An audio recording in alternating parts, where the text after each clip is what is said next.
Hello and welcome to Echochamber, the place where I talk about whatever, whenever, however I want. And today I want to talk about Deltarune. Specifically, the game story has sat with me for a while since I finished playing it a couple weeks ago, I forget exactly how long, but I have delved into some of the theories out there, some of the ideas, and it really has struck me that one of the ideas I had that seemed sort of obvious and brought up in a more vague initial stirring of ideas during my playthrough of it that I did on this channel has not really been brought up much, and that could mean a lot of things. It could mean people aren't thinking of it, it could mean that it's completely stupid. So what I wanted to do today was to bring up that idea and propose it, offer it. I'm not going to go into detail, this is not going to be comprehensive, I'm not going to go and explain every single thing that I say in the case that you actually have not heard of certain aspects of the game. It's also important to note that this is an idea, a concept. It's very compatible with a ton of different ideas, so it doesn't necessarily mean the other things that you thought of theory-wise or the other theories you've heard are necessarily wrong. A lot of things can be tweaked, and a lot of things can be changed in how you think about things to make things work together. So, now with that said, and the basic theory that I want to introduce here is that it's all a game from Chris's imagination. Wait, no, I know that's a pretty common theory that basically everyone thought of. No, that's not it. I don't just mean Deltarune. I mean Undertale. No, don't click off. Okay, again, like I'm saying, it doesn't mean everything's imaginary. It doesn't mean they're just playing a game. Mind you, these worlds could be real. But in my opinion, Deltarune itself doesn't really make sense unless you acknowledge that basically all of it had to have come from Chris's, and to a lesser extent, Susie's imagination. Ultimately, the question is more a matter of, is it really just them playing a game and all the trappings of Deltarune is really just a way to make it seem metaphorical, sort of like what I was initially thinking? Or is it because somehow a world was created from the imagination of Chris that set up all these things, this idea for the game, that sort of thing? And I think it's more the latter, because a lot more things sort of fall into place when you approach it that way. And no, it's not the egg, it's not how Susie acts. If anything, I don't think either of those really work in the favor of any of those ideas. It more has to do with making Sans and Gaster fit than it does anything else. But that's not really what I'm here to talk about. What I'm here to talk about is the idea that I think that concept might also be able to be applied to Undertale. Now again, before we move on, this does not mean Undertale isn't real. It does not mean all the things that happen in Undertale don't happen. It does not mean all those characters don't have their happy ending. All it means is the idea that the initial creation of the world Undertale is set in, maybe an alternative universe, maybe something in dreams or whatever, would be spawned initially from Chris's, specifically, imagination.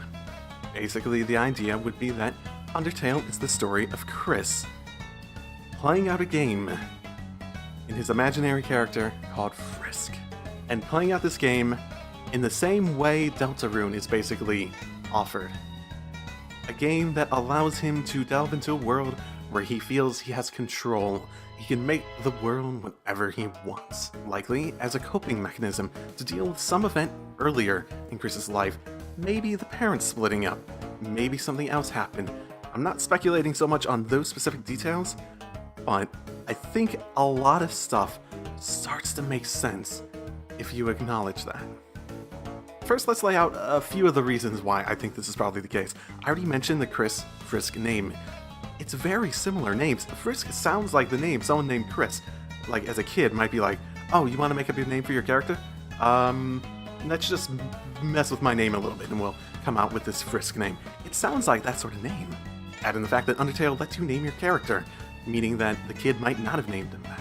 Frisk is just the canon one, or whatever it is, the one that associates with the name Chris.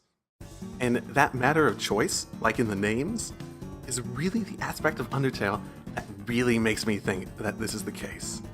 Deltarune spends a large amount of time essentially sitting you down and saying, your choices don't matter. But someone's choices do matter in Deltarune. Susie's. Throughout the story of the Dark World you see in Deltarune, Susie actually sort of very closely goes along the same sort of path that you'd imagine a typical player of Undertale go along. They're like, it's a game, I'm just gonna smash things, because that's what they're supposed to do. That's what they feel is the right thing to do, because they want to. And they slowly become more attached to the world, the characters become enveloped in the game, and basically decide to stop trying to do that. And I imagine most people who played Undertale, blind at the very least, played the game like that. So Susie's journey mirrors what would be Chris's journey in his previous adventure. The idea that Deltarune is Chris's attempt to essentially offer Susie this previous coping mechanism of being able to play this game where you can be whatever you want, you can interact with the world however you want, and you can make a difference. A previous game where Chris learned how to use that as a coping mechanism in a world around him where he doesn't get to choose who he is, he doesn't get to choose what his life is like, he doesn't get to choose anything. His choice does not matter. So he goes off and plays this game and uses this game essentially as a way to cope with that reality and possibly other issues that might have happened earlier in his life when he initially discovered it. And Deltarune is the story of offering that alternative, that game, that idea to Susie, who also is struggling with the same sort of concept. Which ties a bit into some of the specific aspects we see in Deltarune that I think really suggest it. The idea that in the beginning, when you create your character and you name it and then you name the creator, if you name them the same thing, the narration says, of course it's the same. Because that's how it works. It's this idea of delving into a game and being someone that you're not, or inserting yourself into the game and offering your real self an option to do things you could never do in real life. So, of course it's the same. Honestly, just for me, from a pure thematic sense, it just makes so much sense. Chris looks so much like Frisk anyways, too, right? And then you have the other aspects that just sort of tie into this. Just a few of the things I saw parallels that really sort of make it seem like it just fits. The colored flowers at the end of the game with Asgore. It's like Chris took those flowers and used them as just inspiration for the game that he initially played.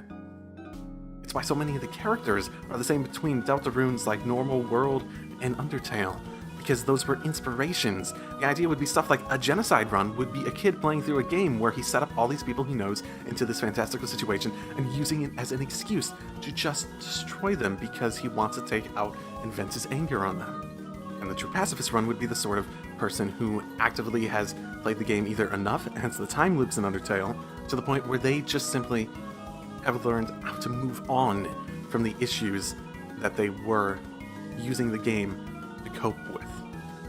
You see other sorts of parallels too, like the pure structure of Undertale. Undertale's world doesn't really make sense as a world. It's more of a straight line progress. Same with the Dark World, yet this town outside of it, so much more open.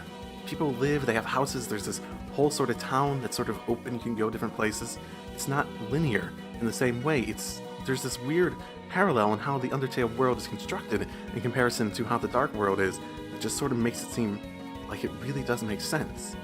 Now, there might be something in there that really doesn't make sense, some piece of information that really does just throw a wrench into this. But hey, let's say it is right. Let's say that is the case. What would this mean for interpretations of how certain things in Deltarune and maybe somewhat Undertale play out? First of all, it makes me wonder if it is the case, are the people around Chris really monsters? They say they're monsters and stuff like that, but obviously there's some dramatic flair. If you're having a kid who's so imaginative that they're making up these worlds and could maybe even affect reality, imagine some kid that felt so isolated, so essentially cut off from the world, that they saw everyone else as basically different entities altogether. Even his own family he just sees as some other different species. And if the case of him turning imagination into reality might be true, then they might actually be monsters at this point, but they might not have originally been monsters. Which ties into my explanation for how Sans and Gaster and all that stuff might work. In terms of you have this kid who has this power somehow, and essentially either they were created as part of that imagination and ended up looking into it and trying to, like the beginning section of Deltarune, connect to Chris and try to investigate and all that sort of stuff, hence Sans showing up at the end and being like, hey, you want to hang out with my brother? That sort of thing. As well as them showing up in Undertale, especially since Sans and Pyres apparently just showed up out of nowhere at a point. The idea that they can research into this, jump between that, time travel, that sort of thing. This all also sort of explains why you can't do a genocide round. Chris has learned not to embrace the pure sort of genocide idea. So in my premise, at the very least, this Chris canonically would be someone who did the genocide run at first, and then had his character development over the course of playing through Undertale multiple times, and essentially getting to a true pacifist run. So at this point in the story, with Deltarune, Chris is essentially someone who really knows what's best, he knows how to cope, he knows what sort of life he wants to live, but he's sort of split between two aspects of himself. Someone, that sort of prankster character we keep hearing about in Deltarune, sort of chaotic, sort of this person who sort of wants to just like mess with other people, and a person who really is nice, someone who wants to save people, wants to spare people. You don't really have a choice to try to kill people, which ultimately turns into the ending for it, where you see him rip out the soul and throw it in the cage. It's him, after all this development, going one way to the other side of himself, the other aspect of his personality is just trying to reject it, and that's how I'd see the ending of the game. At the same time, that split also explains both Rouse and Lancer. Rouse and Lancer, in this case, would be essentially embodiments of Chris. Lancer being his more chaotic, prankster, that sort of side of him that really sort of gets along with Susie. And Rouse is the embodiment of everything that Chris wishes he could be. This version of himself that is nice, pacifist, basically embodies everything he saw in his old big brother Asriel in his youthful form, back when he had a really close connection with that brother. This version side of himself that is the one talking. And you sort of see Susie come around over it. Like, you start the game with Susie's arc, where she's basically rejecting everyone, just like, screw you. And then eventually she sees Chris's sort of mischievous side. Lancer really gets along with him, wants to go do bad guy stuff with them. Yet Chris stays along with Rouse, and eventually Susie warms up to that side of Chris as well. And Susie becomes a true friend to Chris, both his mischievous side and his nice, calm, merciful side. This all would also explain what Toby Fox said about it not being a sequel or prequel, because Undertale is its own story. It's within this Deltarune universe, this universe of stuff. But it's not actually a sequel or prequel, it's this whole other story. And it ties into Deltarune in the world we see, but it's not actually a prequel or a sequel. Undertale's story is done.